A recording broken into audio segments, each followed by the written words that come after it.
యేసుక్రీస్తు ప్రభువారు చెప్పిన ఈ మాట బైబిల్ గ్రంథంలో చాలా ఆశ్చర్యంగా కనపడే మాట. ఎంత ఆశ్చర్యం అంటే స్వయంగా మన యేసుక్రీస్తు ప్రభువారే ఒక మాట సెలవిచ్చారు. కత్తి లేనివాడు కత్తి కొనుక్కోమన్నాడు.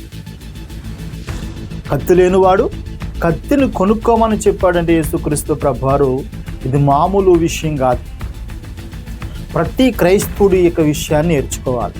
యేసుక్రీస్తు ప్రభువారు ఎందుకని కత్తి లేని వారిని కత్తి కొనుక్కోమన్నాడు? కత్తి ఎవరిని కొనుక్కోమన్నారు? ఎందుకని ఆ మాట చెప్పవలసి వచ్చింది? అసలు దీని యొక్క అర్థం ఏమిటి అనే విషయం నేర్చుకోవడం కొరకు మనందరం ప్రయత్నించేద్దాం. మరలా చెప్తున్నాను, కత్తి లేని వారు కత్తి కొనుక్కోమని యేసుక్రీస్తు ప్రభువారు ఎందుకు చెప్పారు? దీని గురించి పరిశుద్ధ గ్రంథములో మనం ఎలా ధ్యానించాలి, ఎలా తెలుసుకోవాలి అని మనం పరిశీలిస్తే కనుక ఎందుకు ఈ విషయం నేను చెప్తూ ఉన్నానంటే, ఒకసారి వచ్చినాన్ని మనం చదువుదాం. చదివాక నేను ఒకసారి మీకు మనం ఎక్స్ప్లెయిన్ చేస్తాను. లూకాసు వార్త 22వ అధ్యాయము 36వ వచనాన్ని చదువుకుందాం.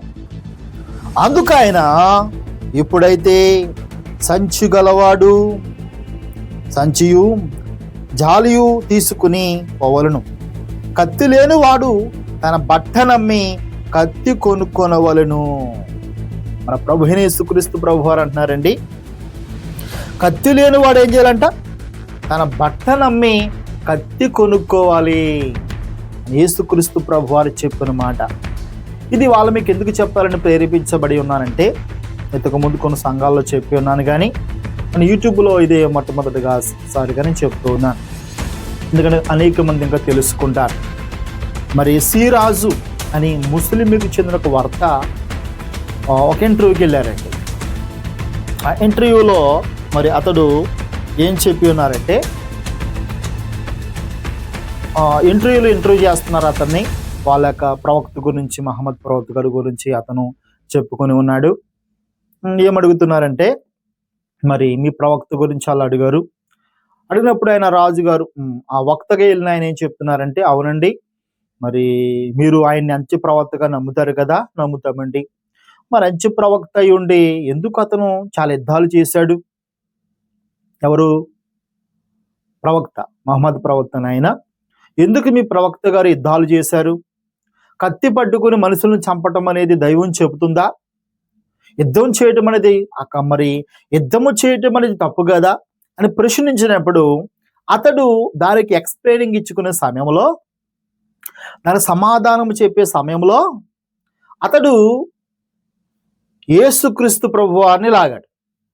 ఇప్పుడు అతను ఇంటర్వ్యూకి పిలిచారండి. ఇంటర్వ్యూకి పిలిచినప్పుడు అతను దేవుళ్ళ గురించి, వాళ్ళ ప్రవక్తల గురించి అడిగినప్పుడు వాళ్ళ గురించే చెప్పుకోవాలి తప్ప మరలా ఎవరిని లాగాడు తెలుసు అంటే యేసుక్రీస్తు ప్రభువారిని లాగాడు. అందులో ఏమని లాగాడు తెలుసు అంటే, ఆయన ఏమండి కత్తి కొనుక్కుని యుద్ధం చేయడం అనేది యేసు ప్రభు కూడా చెప్పాడండి. మీరు కావాలంటే లూకాసు వార్త అప్పుడు మనం చదువుకున్న వచనం మీరు చదువుకోండి.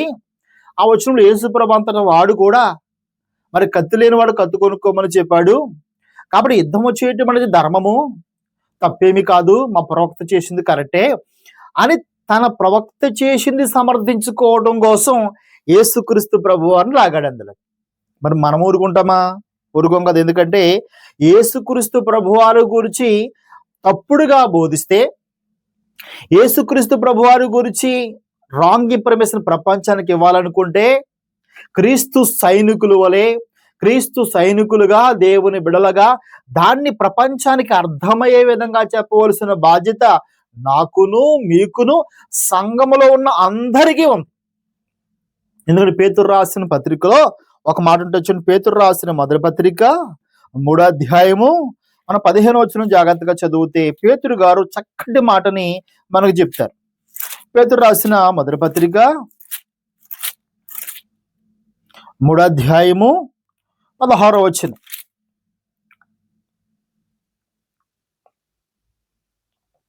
నిర్మలమైన మనస్సాక్షి గలవారైతే మీలో ఉన్న నిరీక్షణ గూర్చి మిమ్మను ఏతువడుగు ప్రతివానికి సాత్వికముతోను భయముతోను సమాధానము చెప్పుటకు ఎల్లప్పుడూ సిద్ధముగా ఉండి మీ హృదయముల యందు క్రీస్తు ప్రభునుగా ప్రతిష్ఠించండి. క్రీస్తు మనకెవరు? ప్రభు. రాజు, దేవుడు. అటువంటి ఆయన పట్ల మనం ఏ విషయంలో కరెక్ట్గా ఉన్నాం? మనలో ఉన్న నిరీక్షణ గురించి. నిరీక్షణ క్రైస్తవులకి ఏ నిరీక్షణ అండి? యేసుప్రభు మా కొరకు వచ్చాడు, చనిపోయాడు, లోకాన్ని ప్రేమించాడు, మరలా వస్తాడు అని ఒక నిరీక్షణ కలిగి మనందరం ఉన్నామా లేదా? ఉన్నాం. అయితే ఇప్పుడు ఇక్కడ ఏం చెప్తాడు? ఏతు అడుగు ప్రతివానికి సమాధానము చెప్పుటకు ఎల్లప్పుడూ ఎలా ఉండాలంట? సిద్ధముగా ఉండాలంట. ఏతు అంటే ఎవరు? ఈ దినాలలో ఏ మతానికి లేనంత మంది ఏతువులు, ఏ మతాన్ని కూడా ప్రశ్నించలేనంత ఏతువులు, అనగా ఏ సిద్ధాంతాన్ని కూడా వ్యతిరేకించలేనంత వ్యతిరేకత క్రైస్తవులకి వాళ్ళు వస్తూ ఉంది కదండి. మీరు గమనిస్తే ఏ మతాన్నైనా ఇవాళ ఎవరైనా అడుగుతున్నారండి? ఏ మార్గానైనా ప్రశ్నిస్తున్నారా? కానీ మీరు చూడండి, క్రైస్తవుల్ని అందరూ ప్రశ్నించే వాళ్ళే. పరిశుద్ధాత్మ దేవుడు ఇది ఎరిగి అవును మిమ్మల్ని అడుగుతారు, అనేకమైన ప్రశ్నలు అడుగుతారు, మీరు సమాధానం చెప్పాలి. క్రైస్తవుడా, క్రైస్తవురాలా, నామకార్థంగా వెళ్ళొచ్చే సంఘానికి పాస్టర్ గారే చెప్పరు ప్రశ్నలకు జవాబులు. విశ్వాసులుగా మీరు కూడా ఏతు అడుగు ప్రతి వానికి నువ్వు చేస్తున్న పనిలో, నువ్వు చేస్తున్న జాబులో, నువ్వెక్కడ ఉన్నప్పటికీ కూడా నేను అనేక మంది ప్రశ్నలు అడుగుతారు. యేసుప్రభు ఎందుకు చనిపోయాడు? యేసుప్రభు ఎందుకు పుట్టాడు? ఎలా పుట్టాడు? కత్తి ఎందుకు కొనుక్కోమన్నాడు? ఇలా అడుగుతున్నప్పుడు నువ్వు సమాధానం చెప్పాలి. మా పాస్టర్ గారు చెప్తారనకూడదు. అంత డెవలప్మెంట్ అవ్వాలి సంఘం. ఏతు అడుగు ప్రతి వానికి సాత్వికముతో, మరల కోపంతో కాదు సుమా.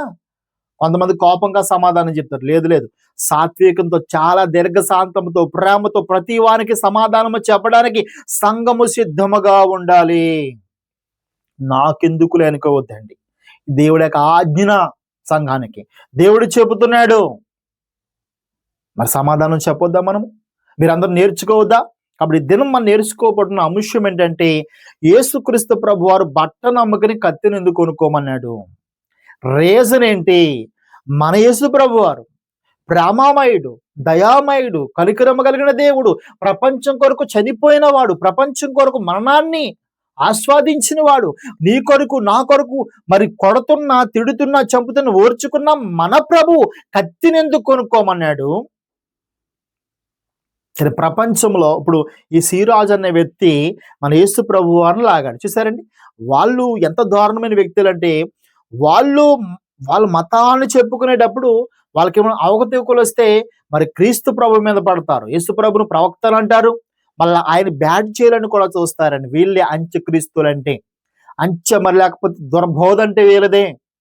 అక్కడ మన ప్రభుని గురించి చెప్పడం కొరకు మనం ప్రయత్నించేద్దాం. ఇంతకీ యేసు ప్రభు వారు ఎందుకని ఆ విధముగా మాట్లాడారు? ఒకసారి మనం ముందుకు వెళ్ళిపోదాం. లూకాసు వార్త నేను స్పీడ్గా మీకు చెప్తాను. లూకాసు వార్త 24వ అధ్యాయము, లూకాసు వార్త 24వ అధ్యాయము 44వ వచనం. లూకాసు వార్త 24వ అధ్యాయము 44వ వచనం. అంతటా ఆయన మోషే ధర్మశాస్త్రములోను ప్రవక్తల గ్రంథములోను కీర్తనల్లోను నన్ను గూర్చి వ్రాయబడినవన్నీ నెరవేరినవని నేను మీతో ఉండినప్పుడు మీతో చెప్పున మాటలు నెరవేరినవని వారితో చెప్పును. ఇక్కడ యేసుక్రీస్తు ప్రభు వారు చనిపోయి తిరిగి లెగిశారు. తర్వాత యేసు ప్రభు వారు తన శిష్యులతో చెప్తున్నారు. మరలా కనబడి అంటే మహిమ శరీరంతో కనబడి వారికి ఏం చెప్తున్నారంటే, అయ్యా నేను బ్రతుకున్నప్పుడు మీ అందరితో చెప్పాను కదా, నేను సిలువ వేయబడక మునుపు మీ అందరితో చెప్పాను కదా. ఏం చెప్పాను? నన్ను గూర్చి మోషే గ్రంథములోను ప్రవక్తల గ్రంథములోను కీర్తనలోను నన్ను గూర్చి ఏ ప్రవచనాలు రాయబడినవో, ప్రవచనం అనగా జరగబోయేది చెప్పటం. యేసుక్రీస్తు ప్రభు వారి గురించి ఏ ప్రవచనాలు రాయబడినవో అవన్నీ నెరవేరినవని మీతో చెప్పుచుంది. ఎప్పుడు నెరవేరాయి ఇవన్నీ కూడా? యేసుక్రీస్తు ప్రభు వారు మరణముతో, లేకపోతే చనిపోయి తిరిగి లేవటంతో యేసుక్రీస్తు ప్రభు వారి గురించి ఏ ప్రవచనాలు అయితే చెప్పబడినవో అవన్నీ నెరవేరిపోయినవని ఇక్కడ యేసు ప్రభు వారు మరొక్కసారి జ్ఞాపం చేస్తూ ఉన్నాడు. అంటే మీకు అర్థం కావాలి ఇప్పటికీ కొంచెంగా. యేసు ప్రభు కోసం మోషే గ్రంథములో, యేసు ప్రభు కోసం కీర్తన గ్రంథములో, యేసు ప్రభు వారి కోసము ప్రవక్తల గ్రంథంలో ఏమి రాయబడి ఉన్నవి?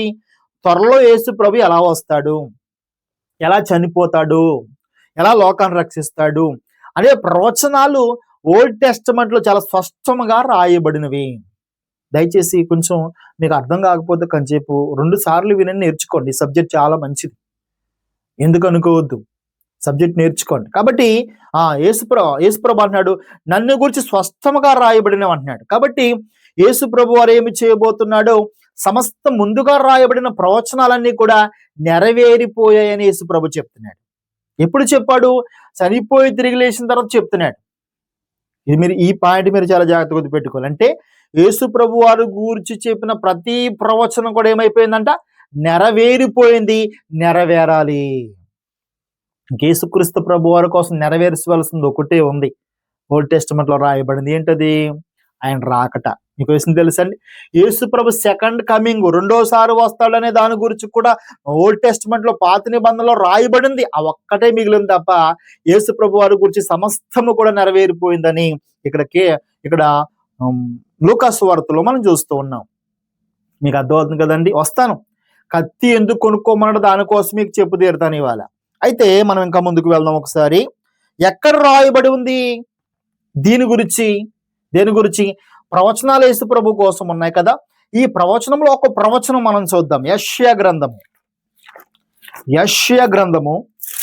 53వ అధ్యాయము. యెషయా గ్రంథము 53వ అధ్యాయము 12వ వచనం. యేసుక్రీస్తు ప్రభు వారి గురించి ఒక ప్రవచనం ఉంది. ఆ ప్రవచనం నెరవేర్పు అయిపోయిందని యేసు ప్రభు చెప్పాడు కదండి. ఆ ప్రవచనం ఏంటో చదువుతున్నాను, వినండి ఒకసారి. కావున యెషయా గ్రంథము 53:12, కావున గొప్పవారితో నేను అతనికి పాలు పంచిపెట్టుదును, గనులతో కలిసి అతడు కొల్ల సొమ్ము విభాగించుకును. యాలయనగా మరణము నొందినట్లు అతడు తన ప్రాణమును దారబోసెను, అతిక్రమము చేయువారిలో ఎంచబడిన వాడాయను. గుర్తుపెట్టుకోండి, అతిక్రమము చేయువారిలో ఎంచబడువాడాయను. యేసుక్రీస్తు ప్రభు వారి గురించి చాలా ప్రవచనాలు ఉన్నాయి కదండి. ఆ ప్రవచనంలో ఒక ప్రవచనం ఏంటంటే, అతిక్రమము చేయువారిలో ఎంచబడిన వాడాయను. యేసు ప్రభు చాలా స్పష్టంగా చెప్పాడు, నాలో పాపం ఉందని మీలో ఎవరు నిరూపించగలరు? అసలు నాలో పాపం ఉందని మీరు ఎవరు చెప్పగలుగుతారని చెప్పగలిగిన ఏ మనిషి లేడు భూమి మీద. యేసు ప్రభు ఒక్కరే చెప్పగలిగారు. ఏమని చెప్పారు తెలుసా? నాలో పాపం ఉందని మీరు ఎవరు చెప్పగలరు? దానికి ఒక ప్రవచనం ఉంది ఓల్డ్ టెస్టమెంట్ లో, పాత నిబంధన కాలంలో యెషయా గ్రంథంలో.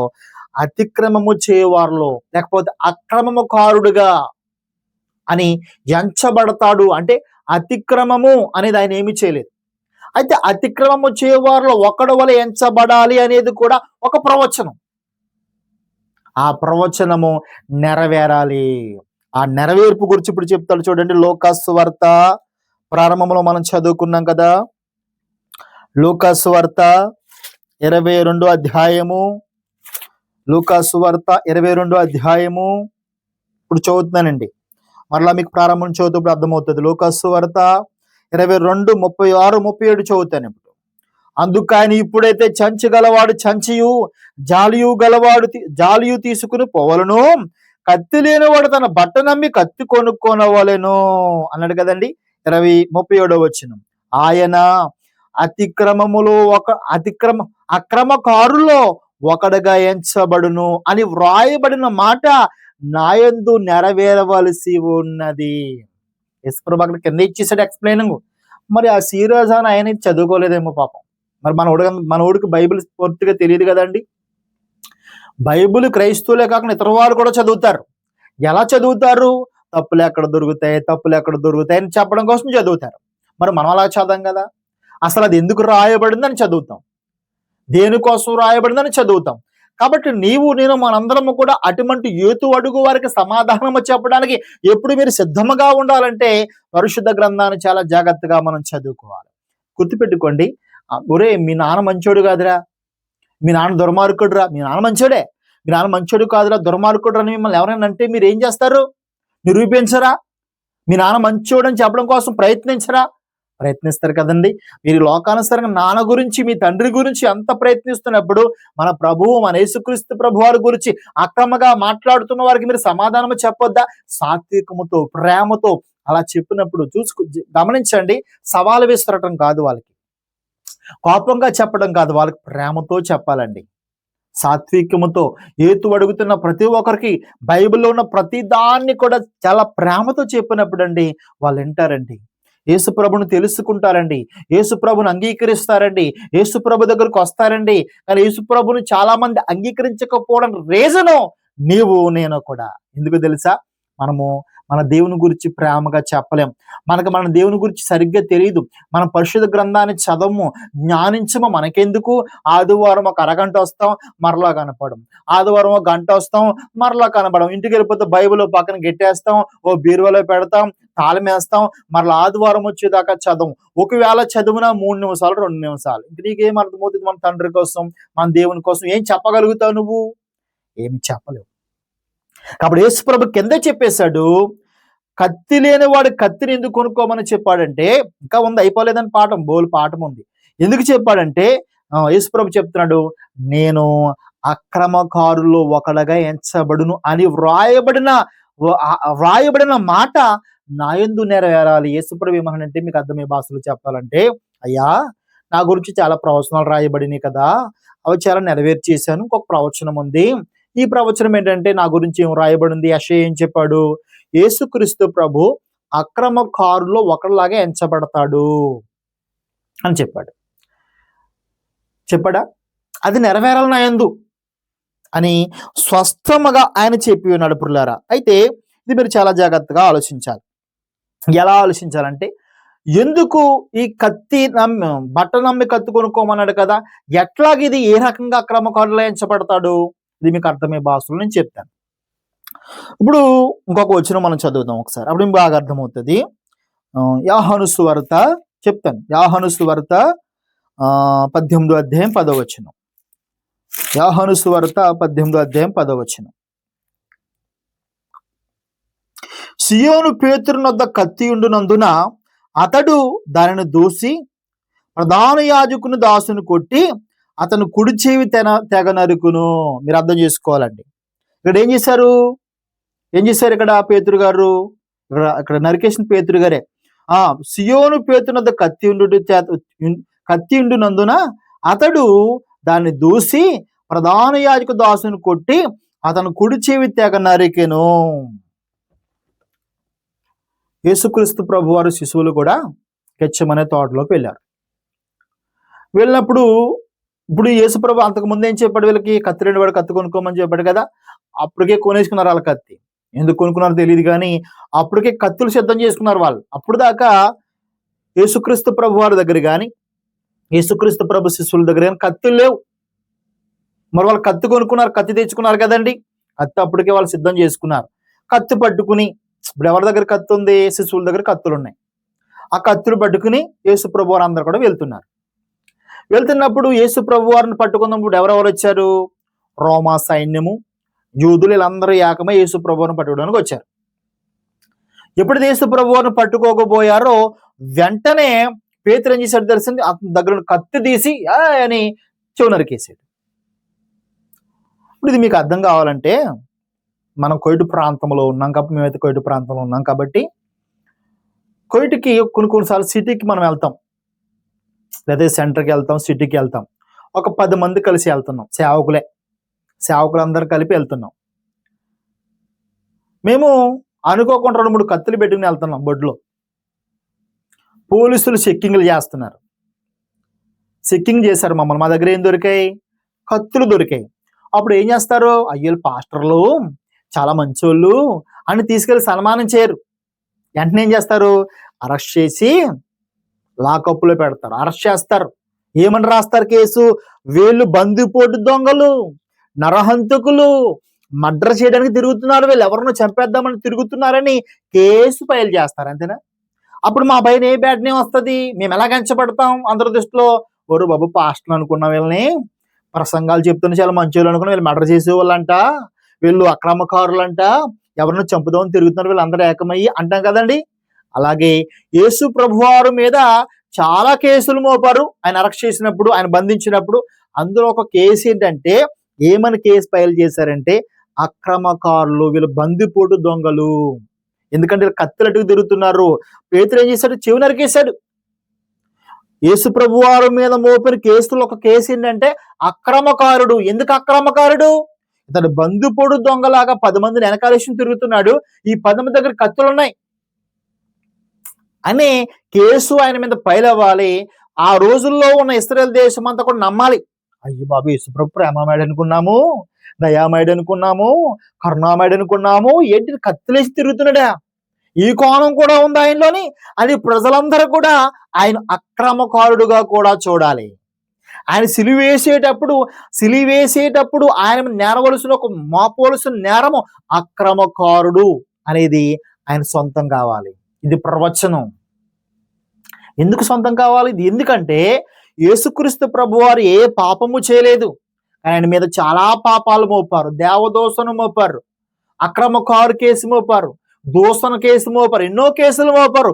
ఈ కేసులన్నీ ఎందుకు మోపవలసి వచ్చిందంటే, నీవు నేను మనందరం చేసిన అతిక్రమము, మనందరం చేసిన పాపములు ఆయన మీద తండ్రి మోపాడు. అదంతా భరించడండి. ఆయన మౌనంగా ఉన్నాడండి. ఆయన కొడుతున్నా మౌనంగా ఉన్నాడు, ఉమ్ము వేస్తున్నా మౌనంగా ఉన్నాడు, పిడిగుద్దులు గుద్దుతున్నా మౌనంగా ఉన్నాడు. నోరు తెరవలేదండి ఆయన. ఈ యొక్క విషయము అందుకే యేసుక్రీస్తు ప్రభువారు కత్తి లేని వాడు కత్తి, బట్ట నమ్మి కత్తి కొనుక్కోమంటే రీజన్ ఏంటంటే, నేను కూడా అక్రమకారులో ఒకడు వలె ఎంచబడాలి, కేసు ఫైల్ అవ్వాలి ఆయన మీద. ఇది ప్రవచనం, నెరవేర్పు జరగాలి. అదే చెప్పాడు లోకాసు వార్తలో, నన్ను గూర్చి కీర్తన గ్రంథములోను, మోషే గ్రంథములోను, ఇదిగో మన అదేవిధంగా ప్రవక్తల గ్రంథంలో నన్ను గూర్చి రాయబడినవి నెరవేరిపోయినవని లోకాసు వార్తలో చెప్పేశాడు. అప్పటికి చనిపోయి తిరిగి లేచిన తర్వాత చెప్పిన మాటలు. అంటే ఇది ప్రవచనము, నెరవేర్చాలి. ఇప్పుడు చూద్దాం. ఏ సీరాజు అనే వ్యక్తి యేసుక్రీస్తు ప్రభువారు కూడా యుద్ధాన్ని ఎంకరేజ్ చేశాడు. యేసుక్రీస్తు ప్రభువారు కత్తి కొనుక్కోమన్నాడు, కానీ మా ప్రవక్త కూడా యుద్ధం చేశాడు, తప్పేమి కాదని సమర్థించుకున్నాడో, ఇప్పుడు అతనికి ఇంకా లోతుగా అతనికి అర్థమయ్యే విధంగా కొన్ని వచనాలు చూపిస్తాను చూడండి. ఎందుకంటే మనం చెప్పాలి, లేదా మనం నేర్చుకోవాలి. మన బాధ్యత. మత్తయి సువార్త 26వ అధ్యాయము 51వ వచనం. మత్తయి సువార్త 26వ అధ్యాయము 51వ వచనం. ఇదిగో యేసుతో కూడా ఉన్నవాడులో ఒకడు చేయి చాచి కత్తి దూసి ప్రధాన యాజకుని దాసును కొట్టి వాని చెవి తెగ నరికెను. నాకు చదువుని మరొకసారి మీకు చూపిస్తాను. మరొక వచనం ఉంది ఇక్కడ. ఏం జరిగిందంటే అండి, ఎవరు నరికారు? ఇంతగా పేతురే. ఎందుకు నరికేశాడు? చెవి నరికేశాడు. యేసుప్రభు వారిని పట్టుకుంటున్నాడని. ఎవరు చెవి నరికేశాడు? ప్రధాన యాజకుని దాసును కొట్టి. అంటే నరికింది మామూలు వ్యక్తిని కాదండి, ప్రధాన యాజకుని దాసుడు. ఆ దాసును నరికేస్తే, చెవి నరికేస్తే అప్పుడు యేసుప్రభు ఏమన్నాడో చూడండి. ప్రధాన యాజకుని దాసును కొట్టి మన చెవి తెగ నరికెను. ఇప్పుడు మాట్లాడుతున్నాడు యేసు ప్రభు. నీ కత్తి వరలో తిరిగి పెట్టుము, కత్తి పట్టుకున్న వారందరూ కత్తి చేతనే నశించెదరు. ఈ మాట మనోడు చదవలేదేమో పాపం. ఈ మాట చాలా మంది చదువుకోలేదేమో. యేసు ప్రభు కత్తిని ఎందుకు కొనుక్కోమన్నాడు?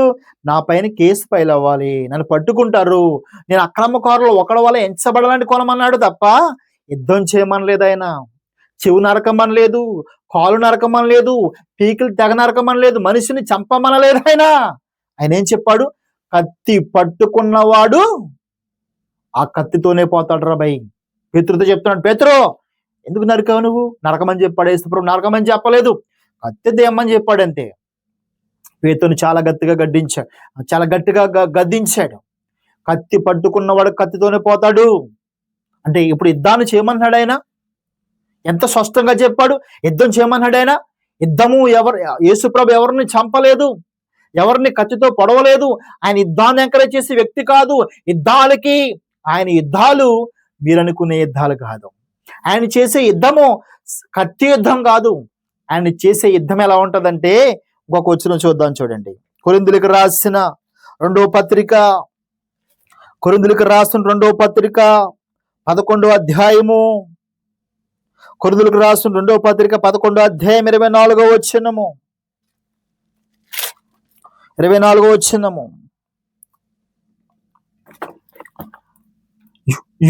యూదుల చేత 5 మార్లు ఒకటి తక్కువ 40 దెబ్బలు తింటిని, ముమ్మారు బెత్తములతో కొట్టబడితిని, ఒక్కసారి రాళ్ళతో కొట్టబడితిని, ముమ్మారు ఓడ పగిలి శ్రమ పడితిని అన్నాడండి. ఇక్కడ పౌలు అనే ఒక భక్తుడు కనబడుతున్నాడు. ఈ పౌలు అనే భక్తుడు యేసు ప్రభు వారి శిష్యుడు. పేతురులందరూ యేసు ప్రభు వారి శిష్యులే. వీళ్ళు ఎవరినైనా చంపారా? ఎవరినైనా కొట్టారా? కత్తులు పట్టుకు తిరిగారా? లేదు. ఈ యేసుక్రీస్తు ప్రభు వారిని శిష్యులు ఏం చేశారంట? చాలా సార్లు కొట్టారంట, చాలా సార్లు హింసించారంట, చాలా సార్లు బంధించారంట, పిడిగుద్దులు గుద్దారంట. కానీ యేసుక్రీస్తు ప్రభు వారి శిశువులంట సహనం కలిగి ఉన్నారంట, ఓర్పు కలిగి ఉన్నారంట, భరించారంట. ఎందుకు భరించారు?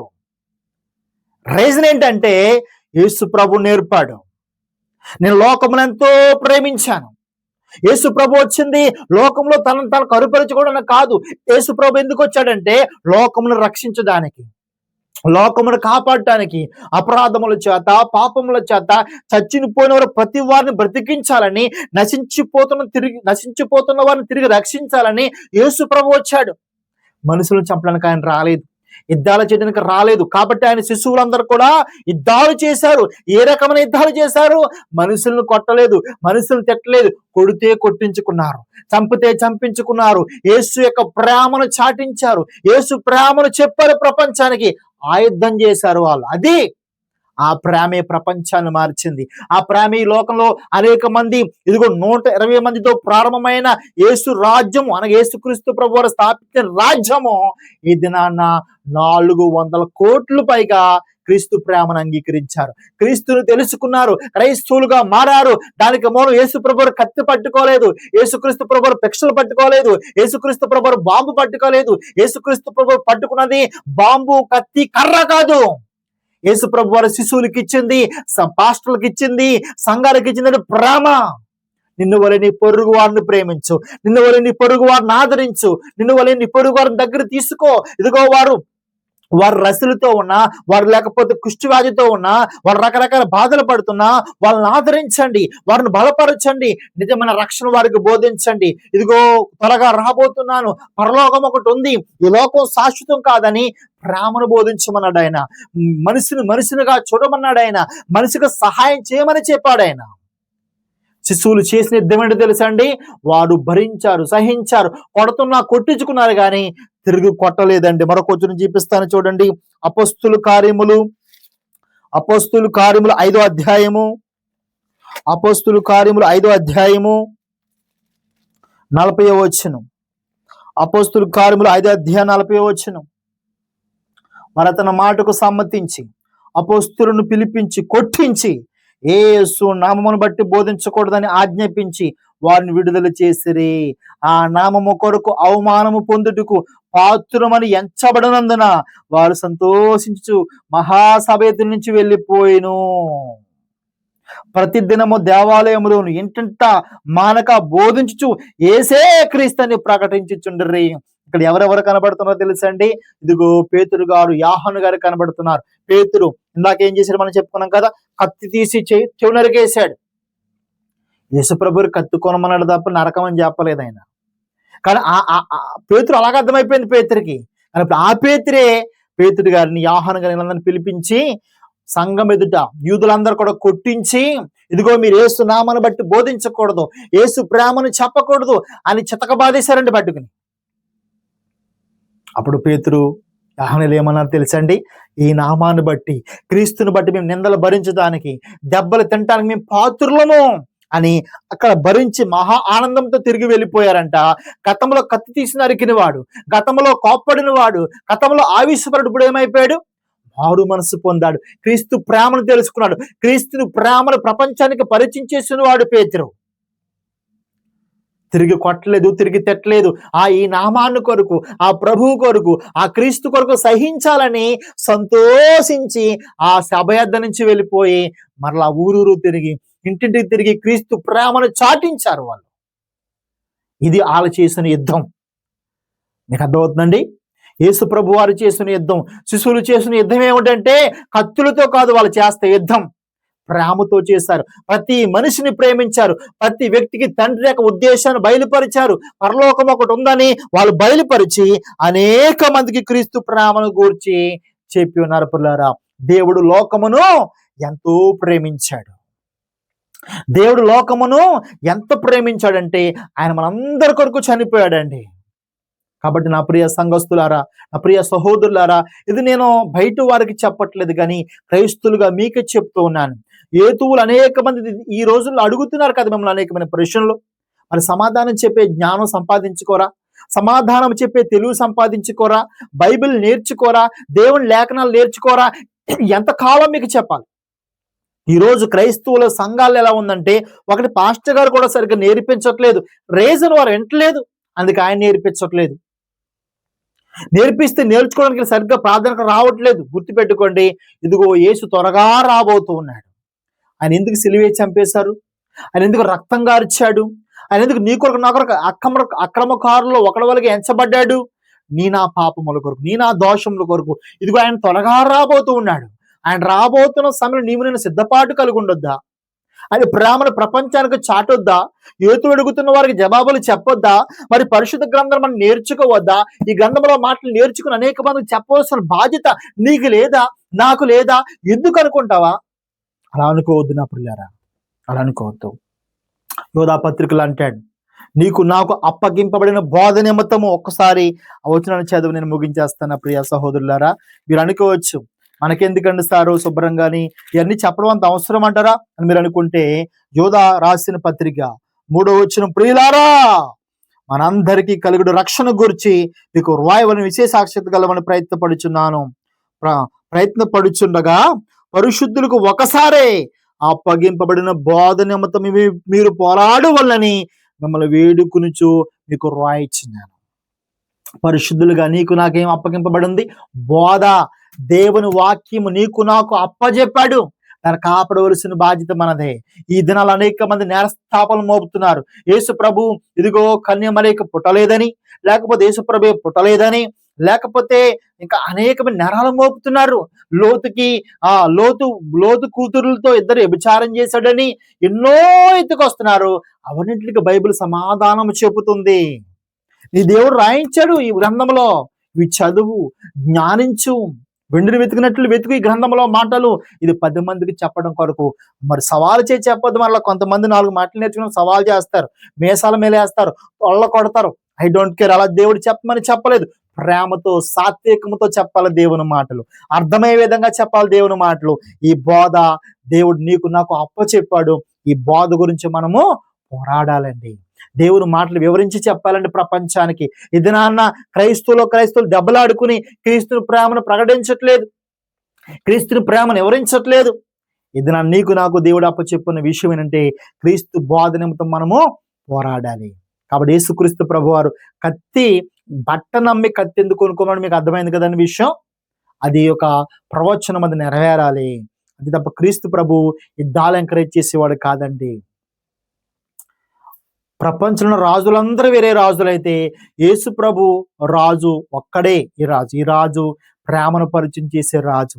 ఈ ప్రపంచంలో ఉన్న ప్రతి రాజు కూడా తన రాజ్యాన్ని కాపాడుకోవడం కోసము మనుషులను చంపారు. మనుషులను ఇప్పుడు కూడా చూడండి, వాళ్ళ రాజ్యాన్ని, వాళ్ళ దేశాన్ని కాపాడుకోవడం కోసం మనుషులను చంపేస్తున్నారు. అది ఈ లోకపు రాజులు. క్రీస్తు అనే రాజు మనుషులను సంపాదించుకునే ప్రక్రియలో వీళ్ళందరి కోసం ఆయనే చనిపోయాడు. ఎక్కడ దొరుకుతాడండి ఇటువంటి రాజు? ఎక్కడుంటాడు ఇటువంటి రాజు? నీవు నేను నమ్ముకున్న రాజు యేసుక్రీస్తు ప్రభువారు ఈ రాజ్యం కోసం చనిపోయిన వాడు, మనుషుల కోసం చనిపోయిన వాడు, మనుషులు చంపేవాడు కాదైనా. అటువంటి రాజు నీవు నేను కలిగి ఉన్నాం కాబట్టి, అటువంటి సర్వాధికారి దేవుని మనం కలిగి ఉన్నాం కాబట్టి, ఆ దేవుని దినాన్ని ఆదివారపు దినమందు మనము ఆరాధించుకుంటూ ఉన్నాం. కాబట్టి నా ప్రియ సంగమా, ఆదివారం మందిరానికి మానకండి. దేవుడు వాక్యాన్ని నేర్చుకోండి, ఆత్మీయంగా బలపడండి, అనేక మందిని బలపరచండి. ఈ వర్తమానము మీకు మరి మీ హృదయాల్ని మరి మీకు అర్థమైనట్లయితే కనుక, అర్థం కాకపోతే 2 సార్లు అయినా చూడండి. ఈ మెసేజ్ వీలైతే కొంతమందికైనా షేర్ చేయండి. వాళ్ళకి కూడా ఈ విషయం కోసం అర్థమయ్యే విధంగా తెలుస్తుంది. కాబట్టి 10 మందికి షేర్ చేయడం ద్వారా దేవుని సత్యము 10 మందికి వెళుతుంది. కాబట్టి మీ అందరికీ వందనాలు తెలియజేసుకుంటూ మా కొరకు, మా పరిచర్య కొరకు ప్రార్థించేయండి. అందరికీ కూడా ప్రత్యేకమైన వందనాలు. మరి నేను చెప్తున్న వర్తమానము చాలా మంది చూస్తున్నారు, చాలా సంతోషము. మిమ్మల్ని, మీ కుటుంబాలను దేవుడు దీవించి ఆశీర్వదించును గాక. ఆమేన్.